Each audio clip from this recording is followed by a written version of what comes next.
हरे कृष्णा। ओम नमः शिवाय। कल हमने कथा में विश्राम लिया था कि किस प्रकार से अशोक सुंदरी महादेव और माता पार्वती का आशीर्वाद लेकर और तपस्या के लिए प्रस्थान करती है। और उधर मैनावती माता पार्वती को ये समझाना शुरू कर देती हैं कि तुम्हें महादेव को कैलाश पर रोकना चाहिए, तभी तुम्हारा परिवार कैलाश पर रह पाएगा, आदि आदि आदि। पर इसी कथा के इस भाग को आगे बढ़ाने से पहले मैं आपको एक बात और बताना चाहूँगी कि जैसे आपको याद होगा कि इंद्रदेव के पास जब कोई और षड्यंत्र नहीं बचा तो उसने देवसेना को बुलाकर कहा कि तुम अपने मोह जाल में कार्तिकेय को फंसाकर उसकी मति भ्रष्ट कर दो, उसे उसके उद्देश्य से भटका दो। आपको याद ही होगी ये घटना हमने पीछे छोड़ दी थी। देवसेना मना भी करती है कि मैं ये नहीं कर सकती, वो शिव पुत्र हैं, मैं उनके साथ ये कैसे कर सकती हूँ। लेकिन देवराज इंद्र नहीं मानते, कहते हैं कि तुम्हारा मुझ पर एहसान है और अब वो एहसान चुकाने का समय आ गया है और तुम्हें ये करना ही होगा। और देवसेना के पास भी कुछ और नहीं बच पाता इस बात को कहने के सिवा कि देख लीजिए इंद्रदेव, आप कह रहे हैं मैं कर लूँगी, लेकिन इसका जो नतीजा निकलेगा वो गलत ही निकलेगा। लेकिन हमेशा की तरह इंद्रदेव के ऊपर कोई असर नहीं होता। उधर कार्तिकेय अपने ध्यान स्थान पर बैठे हुए ओम नमः शिवाय का लगातार जाप कर रहे हैं कि अचानक वहाँ पर एक स्त्री का करुण क्रंदन उन्हें सुनाई देता है। आवाज़ सुनते हैं तो उनका ध्यान टूट जाता है, देखते हैं तो वहाँ पर एक सुंदर सी स्त्री बैठी है और रो रही है। तो उसको देखते ही वो बोलते हैं कि आप कौन हैं और आप यहाँ पे क्यों रो रही हैं। देवसेना कार्तिकेय को पहले कुछ जवाब देती, उससे पहले ही वो मन ही मन में आंखें बंद करके कह देती हैं कि हे शिवपुत्र, देवराज का हम पर बहुत ऋण है और इसीलिए हमें उनकी आज्ञा का पालन करना पड़ रहा है, हमें क्षमा कर दीजिए। देखिए, कार्य करने से पूर्व ही देवसेना ने क्षमा मांग ली। सभी इंद्रदेव की तरह नहीं होते ना। और तो फिर कार्तिकेय पूछते हैं, लेकिन देवी आप हैं कौन, मैं आपकी किस प्रकार से सहायता कर सकता हूँ। तो देवसेना कहती है कि मैं देवसेना हूँ, अपना नाम सही बताती है, कहती है मैं देवसेना हूँ। इंद्र की सभा में अप्सराओं में मेरा स्थान सर्वोपरि था, प्रमुख स्थान था, किंतु आपको ज्ञात होगा कि असुरों ने स्वर्ग पर आक्रमण किया था और जब असुरों का स्वराज्य वहाँ स्थापित हो गया तो असुर मुझे उठाकर पाताल लोक ले गए और उन्होंने मुझे वहीं बंदी बनाकर रखा और समुद्र मंथन के पश्चात राजा बलि ने मुझे वहाँ से मुक्त करवाया। पूरी वो एक कहानी बनाकर सुना रही है, लेकिन कहानी में थोड़ी बहुत सत्यता वो इसलिए डाल रही है क्योंकि वो जानती है कि कार्तिकेय शिव पुत्र हैं और वो सब जानते हैं, तो इसीलिए उसने पूरी वही बातें बताई। आप सबको याद भी होगा कि किस प्रकार से तारकासुर ने आधिपत्य स्थापित किया था स्वर्ग पर और फिर किस प्रकार से दुर्वासा ऋषि का श्राप लगा था और फिर उसके बाद फिर वहाँ पे क्षमा करें, वहाँ पर फिर से असुरों का राज्य हो गया था। तो ये सारी घटनाओं को देवसेना कार्तिक के समक्ष ऐसे का ऐसे ही प्रस्तुत कर देती है। देवसेना कहती है कि परंतु बलि महाराज ने मुक्त तो करा दिया, किंतु मैं जब स्वर्ग लोक पहुंची तो देवराज इंद्र ने मेरा तिरस्कार किया। उसने उन्हें मुझे अप्सराओं में पुनः सम्मिलित नहीं किया, और तो और अप्सराओं में सम्मिलित करना तो बहुत दूर की बात है, और तो और उन्होंने तो मुझे स्वर्ग से भी निष्कासित कर दिया और मैं असुरों के साथ रहकर अपवित्र हो गई हूँ, ये बात कह के उन्होंने मुझे स्वर्ग में रहने की इजाज़त नहीं दी। तो कार्तिकेय ये बातें जब सुनते हैं तो उन्हें बड़ा गुस्सा आता है। वो कहते हैं कि हरण तो आपका असुर ने किया था, तो इसमें आपका क्या दोष है। तो जब ये बात सुनती हैं तो देवसेना कहती है, क्योंकि इंद्रदेव ने कहा कि अगर मैं पुनः स्वर्ग में रहना चाहती हूँ, क्योंकि वो कहते हैं कि मैं अपवित्र तो हुई हूँ क्योंकि मैं असुरों के पास रही हूँ काफ़ी समय, लेकिन साथ ही इंद्रदेव ने मुझे कहा कि अगर मैं पवित्र होना चाहती हूँ, वापस आना चाहती हूँ देवलोक में, तो मुझे बहुत कठिन तपस्या करके, कठिन तप करके और मुझे शुद्धता प्राप्त करनी होगी, और उसी के पश्चात वो मुझे देवलोक में रहने देंगे। परंतु मेरे साथ परेशानी ये आ रही है कि जब मैं तपस्या करने लगती हूँ, जहाँ बैठकर मैं तपस्या करने लगती हूँ, क्योंकि देवलोक में तो मैं तपस्या कर नहीं सकती, इंद्र करने नहीं दे रहे हैं, लेकिन मैं धरती पर कहीं पर भी तपस्या करने लगती हूँ तो असुर वहाँ पहुँच जाते हैं, क्योंकि वह मुझे पुनः वहाँ से उठाकर ले जाना चाहते हैं, वो मेरा पुनः हरण करना चाहते हैं। और इस तरह से ना तो मेरा तप हो पा रहा है, ना शुद्धिकरण हो पा रहा है, मैं स्वर्ग वापस कैसे जाऊंगी। और यह कह के देवसेना रोना शुरू कर देती है। कार्तिकेय शिव पुत्र हैं, दया की प्रतिमूर्ति हैं। रोना सुनते ही कहते हैं कि अगर आपको स्वीकार हो तो आप यहाँ तप कर सकती हैं, ये पूरा दक्षिण क्षेत्र मेरा है, मेरे संरक्षण का क्षेत्र है, और मैं आपको वचन भी देता हूँ कि आप यहाँ पर निश्चिंत होकर तप कीजिए, क्योंकि यहाँ पर आपको कोई परेशान नहीं करेगा। और इस प्रकार से देवसेना सहर्ष इस बात को स्वीकार कर लेती है। अब देवसेना वहीं पे रह के उसी दक्षिण क्षेत्र के एक वन प्रदेश में रहकर तपस्या शुरू करती है। तपस्या तो सिर्फ एक ढोंग था, वहाँ रहना शुरू कर देती है। लेकिन इंद्रदेव को ऐसा महसूस होता है कि इस तरीके से तो देवसेना अपने मोह जाल में कार्तिक को नहीं फंसा सकती।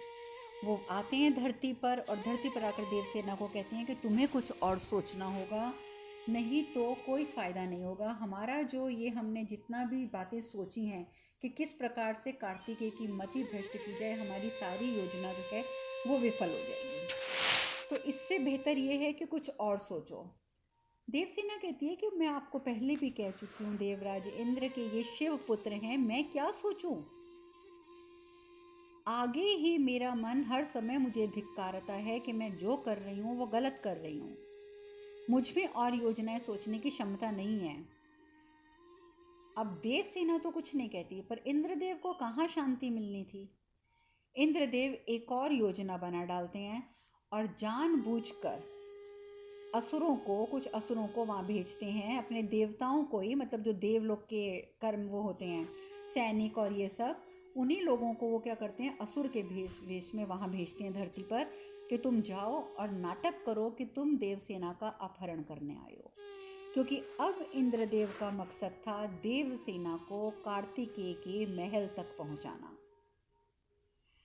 अब क्या होता है कि देवसेना चिल्लाती है कि सेनापति मुर्गन, सेनापति मुर्गन मेरी सहायता कीजिए, सेनापति मुर्गन मेरी सहायता कीजिए। आगे आगे देवसेना, पीछे पीछे वो जो देव हैं वो असुरों के रूप में उसके पीछे पीछे। अब कार्तिकेय जब देखते हैं तो उन्हें बड़ा क्रोध आता है, वो आगे बढ़ते हैं अपनी तलवार उठाकर, खैर युद्ध करते हैं, और वो जो असुर होते हैं वो हार जाते हैं। देवसेना वहाँ पर गिर जाती है भागते भागते, उसके माथे पे हल्की सी चोट लगती है, लेकिन वो बेहोशी का नाटक करती है। उसी समय मीनाक्षी भी आ जाती हैं, मीनाक्षी भी कार्तिकेय के साथ युद्ध करती हैं, और अंत में जब असुर भाग जाते हैं तो ये लोग देखते हैं कि देवसेना तो यहाँ पर बेहोश पड़ी है, और इंद्रदेव की योजना यहाँ पर आकर सफल हो जाती है, और देवसेना कार्तिकेय के महल में पहुँच जाती है।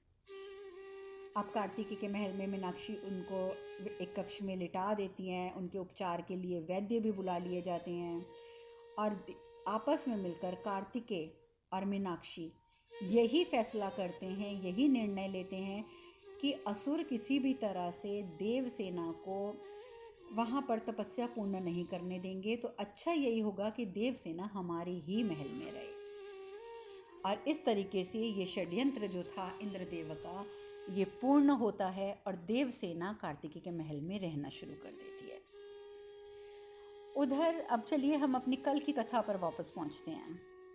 कल हमने कथा में विश्राम लिया था कि माता पार्वती को उनकी माता कहती हैं कि तुम जब तक महादेव को ज़्यादा से ज़्यादा समय कैलाश पर अपने पास नहीं रोकोगी, तब तक तुम्हारा पूरा परिवार एक साथ कैसे रहेगा? सिर्फ माता या सिर्फ पिता, अगर ये दोनों में से सिर्फ एक व्यक्ति चाहेगा ना कि घर को घर बना के रह जाएं, तो ऐसा नहीं होगा। बच्चों की आसक्ति भी घर की तरफ नहीं होगी। तो परिवार को बांधे रखने हेतु माता पिता दोनों की उपस्थिति आवश्यक होती है पुत्री। इसीलिए मैं तुम्हें समझा रही हूँ कि महादेव को कैलाश पर रोकना शुरू कर दो। माता पार्वती कहती है, किंतु माँ, हम उन्हें कैसे रोक सकते हैं? उनकी आवश्यकता तो समस्त संसार को है, समस्त सृष्टि को उनकी आवश्यकता है। हम उन्हें अपने पास कैलाश पर कैसे रोक सकते हैं? मैनावती कहती है कि संसार को आवश्यकता है तो पार्वती तुम्हें भी तो आवश्यकता है, तुम्हारी संतानों को भी तो आवश्यकता है। महादेव के कैलाश पर ना रुकने के कारण कार्तिकेय भी घर से दूर हो गया और आज अशोक सुंदरी भी चली गई। तो फिर क्या तुम्हें जरूरत नहीं है महादेव की?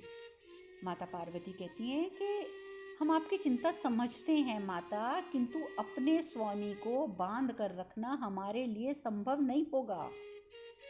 जैसे वो कहती हैं कि अपने स्वामी को बांध कर रखना हमारे लिए संभव नहीं होगा, तो आवाज़ आ जाती है, नारायण नारायण नारायण नारायण। और नारद मुनि उपस्थित होते प्रणाम करते कहते हैं, माता, भ्रमण करते करते ज्ञात हुआ कि आज आदिशक्ति चिंतित हैं।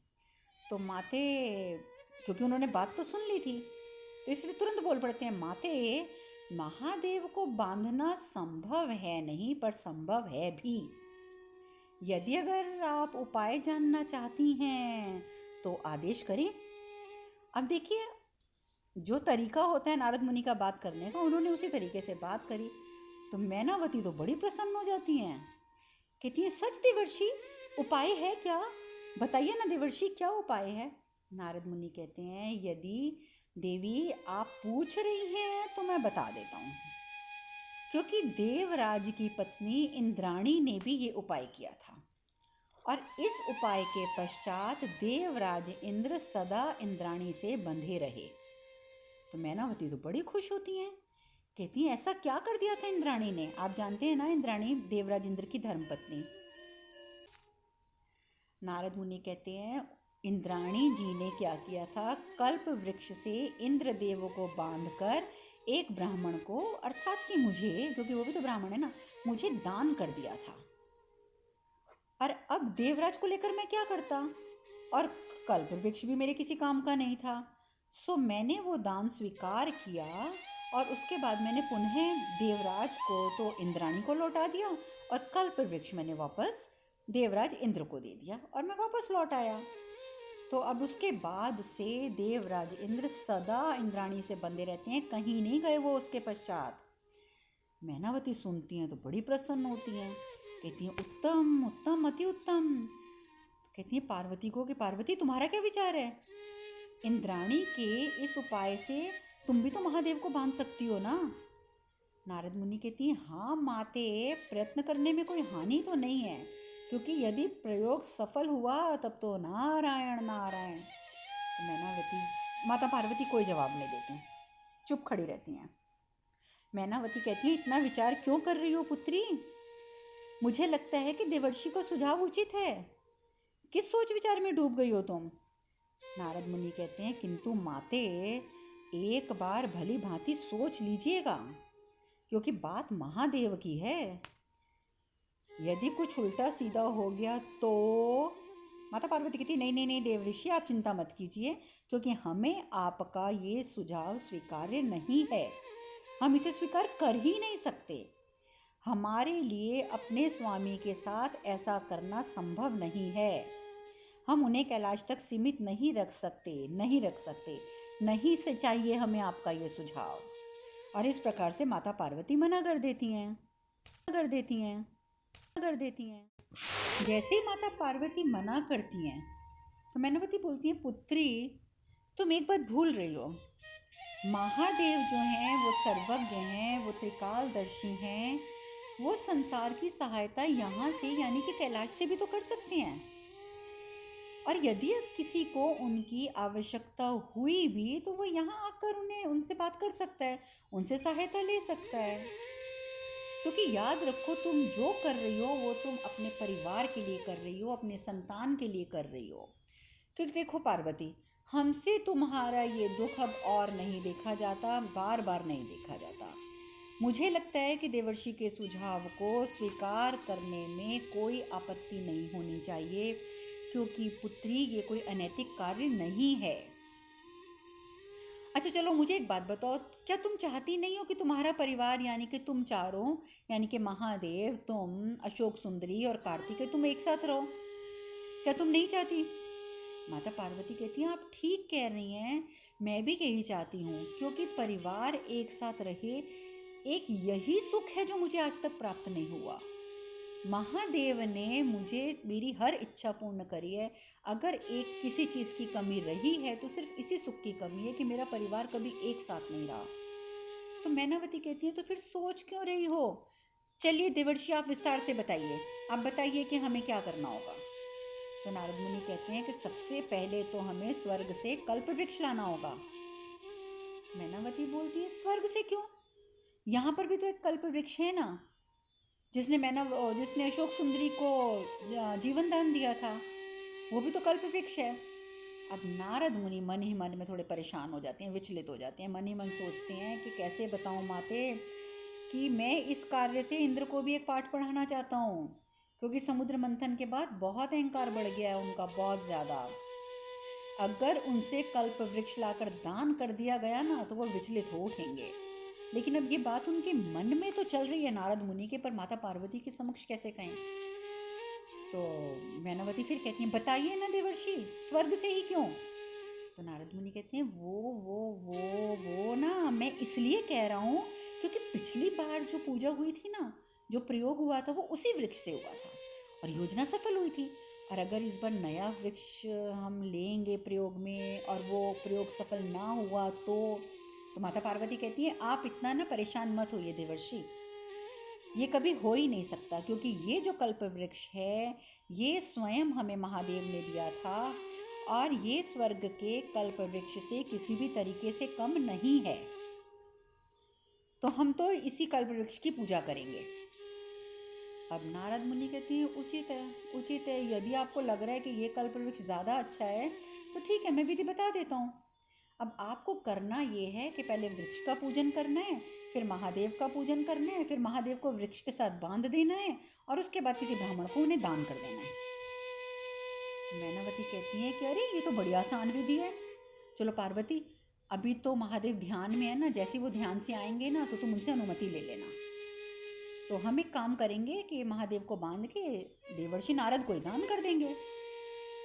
नारद मुनि तो ये सुनते ही अपने हाथ खड़े कर लेते हैं, नहीं नहीं नहीं नहीं नहीं नहीं, ये अवसर एक बार मुझे प्राप्त हो चुका है माते, अब ये सौभाग्य हम किसी और को प्राप्त होने दीजिए। मेरे विचार से अब ये अवसर हमें सनत कुमारों को प्रदान करना चाहिए। अब सनत कुमार आप लोगों को याद होगा कि कौन है। सनत कुमार भी नारद मुनि के बड़े भ्राता हैं चारों, और इनकी कथा हमने भागवत कथा में भी सुनी थी और शिव पुराण में भी जब सती माता का अध्याय चल रहा था हमने तब भी सुनी थी। जो सनत कुमार थे, पार्वती माता जब सती के रूप में अवतरित हुई थी तो ये सनत कुमार उनके चाचा थे। आप लोगों को पता ही है कि ब्रह्मा जी के ये सब मानस पुत्र थे, दक्ष प्रजापति भी और नारद मुनि भी और ये चारों सनत कुमार भी, तो ये सब आपस में भाई हैं। तो इसीलिए नारद मुनि कहते हैं कि हम सनत कुमारों को बुला लेते हैं। आपको ये भी बात याद होगी कि सनत कुमार जो थे वो बहुत बालक की अवस्था में रहते थे, क्योंकि ये कथा मैंने आपको सुनाई थी कि जब एक बार शास्त्रार्थ के लिए दक्ष प्रजापति ने सनत कुमारों को महादेव के पास भेजा था कि जाओ, जाकर महादेव से शास्त्रार्थ करो और उन्हें पराजित करके आओ। लेकिन शास्त्रार्थ में चारों सनत कुमार पराजित होकर आ गए थे और जब घर आए, महल में आकर उन्होंने दक्ष प्रजापति को बताया कि भ्राता, हम उनसे नहीं जीत सके। तो दक्ष प्रजापति को बहुत क्रोध आया। दक्ष प्रजापति ने बोला, क्यों नहीं जीत सके थे तुम उनसे? तो वो तो एक कपालिक है, शमशान में रहने वाला कपालिक, वो क्या जाने कि शास्त्रार्थ क्या होता है। उस समय सनत कुमारों ने कहा था कि भ्राता, महादेव के शास्त्रार्थ के सामने हम तो निरे बालक थे, निरे बालक। इस बात को सुनकर दक्ष प्रजापति इतना क्रोधित हुआ कि उसने उसी समय जल हाथ में लिया और इन चारों के ऊपर जल छिड़क कर उन्हें श्राप दे दिया कि तुम शास्त्रार्थ करते समय बालक थे ना, जाओ अब तुम सारी उम्र बालक बन के रहोगे। और तब से वो इतने महान ज्ञानी ऋषि सनत कुमार बालक के रूप में रहते हैं, इसीलिए उन्हें बाल कुमार भी कहा जाता है। तो ये कथा मैंने आपको शॉर्ट में दोबारा बता दी है ताकि आप उसको रिकॉल कर सकें, याद कर सकें दोबारा कि वो क्या था। तो नारद मुनि कहते हैं कि मेरे हिसाब से तो इस बार ये जो सौभाग्य ये सनत कुमारों को प्रदान करना चाहिए। माता पार्वती बोलती हैं, ठीक है, अगर आपका यही सुझाव है तो ये हमें मान्य है, आप हमारी ओर से सनत कुमारों को निमंत्रण दे दीजिए कल के लिए। और तो नारद मुनि बड़े खुश होते हैं, कहते हैं अवश्य अवश्य अवश्य, मैं उन्हें अभी सूचित करता हूँ। और उधर मैनावती और माता पार्वती पूजा की तैयारी में लग जाती हैं। अब पूजा की तैयारी तो कर रही हैं माता पार्वती, पर मन ही मन घबरा रही हैं कि स्वामी, हम नहीं जानते कि आपकी क्या प्रतिक्रिया होगी। हमें विश्वास तो है कि आप हमारी व्यवस्था समझेंगे, पर कहीं ना कहीं हमें घबराहट भी हो रही है कि पता नहीं आपको क्या लगेगा हमारी ये बात सुनकर कि हम आपको वृक्ष के साथ बांधकर दान कर रहे हैं। तो पर इसी ओहो पोहो में वो पूजा की पूरी तैयारी कर लेती हैं, पूरी तैयारी। उधर इधर तो तैयारियां चल रही हैं, उधर ये सुझाव देने के बाद, सनत कुमारों को निमंत्रण देने के बाद देवर्षि नारद पहुंच जाते हैं कहाँ? वैकुंठ में। नारायण नारायण नारायण नारायण, सब हो गया, सब हो गया। तो विष्णु भगवान कहते हैं कि आपने निमंत्रण भी दे दिया सनत कुमारों को?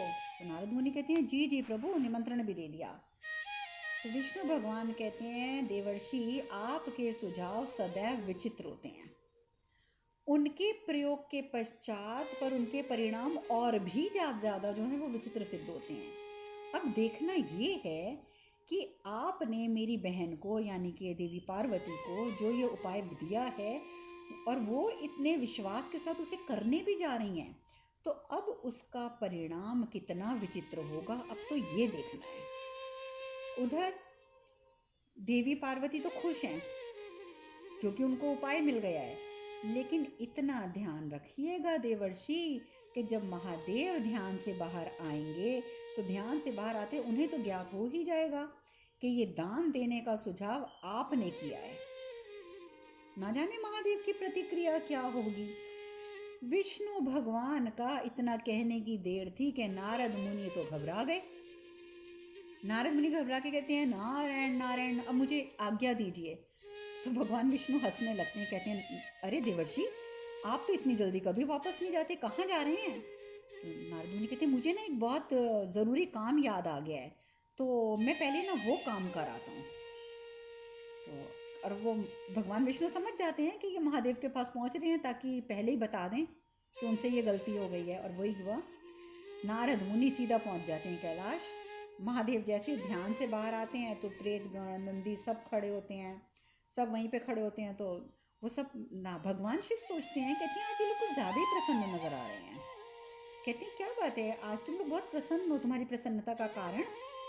तो माता पार्वती ने प्रेत गणों को और इनको सबको बता दिया होता है, नंदी को भी, कि मैं क्या करने जा रही हूँ। तो प्रेतगण कहते हैं, प्रभु प्रभु, हम सब प्रसन्न हैं, हम प्रसन्न क्यों नहीं होंगे, आपका दान होने जा रहा है। तो नंदी भी कहते हैं, प्रभु प्रभु, आपको पता है माता आपका दान करने जा रही हैं। वो कहती हैं कि ऐसा करने के बाद आप सदैव कैलाश पर ही रहेंगे। और इस प्रकार से ये सूचना महादेव तक पहुंच जाती है। अब आगे क्या होता है, नारद मुनि कैलाश पहुंचकर क्या करेंगे, ये चर्चा करेंगे हम कल। आज हम कथा में यहीं विश्राम लेंगे। हरे कृष्ण कृष्ण कृष्ण हरे हरे, हरे राम राम राम हरे हरे। आप सब खुश रहें, सुखी रहें, स्वस्थ रहें। हरे कृष्णा। ओम नमः शिवाय, ओम नमः शिवाय, ओम नमः शिवाय, ओम नमः